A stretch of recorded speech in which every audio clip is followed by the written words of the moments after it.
আমি আপনাকে ফোন করলাম যে আপনি যদি আগামী 28 তারিখে সন্ধ্যায় গণভবনে আমি আপনাকে দাওয়াত দিচ্ছি।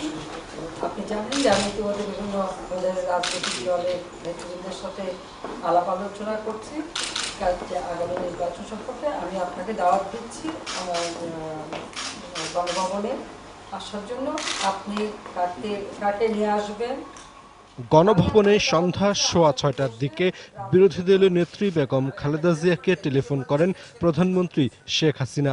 প্রধানমন্ত্রীর এডিসি বিএনপি চেয়ারপারসনের বিশেষ সহকারী শামসুর রহমান শিমুল বিশ্বাসের সঙ্গে কথা বলেন। শেখ হাসিনা এডিসির মোবাইল ফোনেই খালেদা জিয়ার সঙ্গে 37 মিনিট কথা বলেন। আর প্রধানমন্ত্রীর সঙ্গে কথা বলতে সন্ধ্যা 6টা থেকে গুলশানের বাড়িতেই ছিলেন বিএনপি চেয়ারপারসন। এরশাদ পরবর্তী সময়ে 10 বছর করে দেশ পরিচালনায় নেতৃত্ব দেন প্রধান দুই নেত্রী। এক শহরে থাকলেও তাদের সঙ্গে দীর্ঘদিন দেখা হয় না, কথা হয় না। দেশের মানুষও প্রত্যাশায় ছিলেন রাজনৈতিক সংকট নিরসনে কখন প্রধানমন্ত্রী বিরোধী দলীয় নেত্রীকে ফোন করেন। এই টেলিসংলাপ বাংলাদেশের রাজনীতির জন্য এক যুগান্তকারী ঘটনা হিসেবে বর্ণনা করেন আওয়ামী লীগের সাধারণ সম্পাদক সৈয়দ আশরাফুল ইসলাম।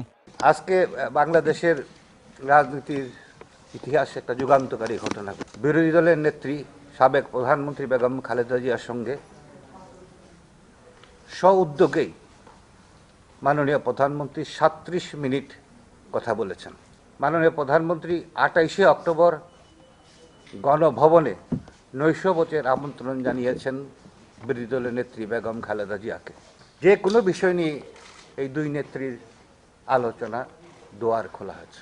জামাতকে সেখানে দাওয়াত দেওয়া হয়নি। আমরা আশাও করেছিলাম যে দুই নেত্রী একসঙ্গে বসে বর্তমান রাজনৈতিক সংকট নিয়ে আলোচনা করবেন এবং সমাধান দেবেন।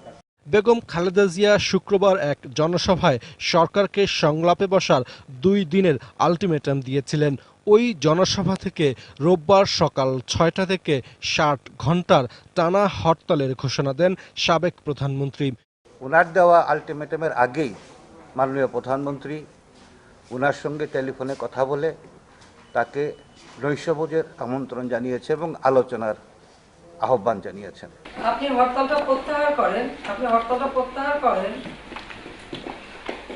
কিন্তু আপনি তো নিজেই কালকে বলেছেন যে এই সময়ের মধ্যেই আলোচনার কথা। মাননীয় প্রধানমন্ত্রী মাননীয় সাবেক প্রধানমন্ত্রীকে অনুরোধ করেছেন যে আর হরতালের কোনো প্রয়োজন নাই, যেহেতু আমরা উভয়ই ঐক্যমত হয়েছি যে আমরা আলোচনার মাধ্যমে সকল সংকটের সমাধান করব।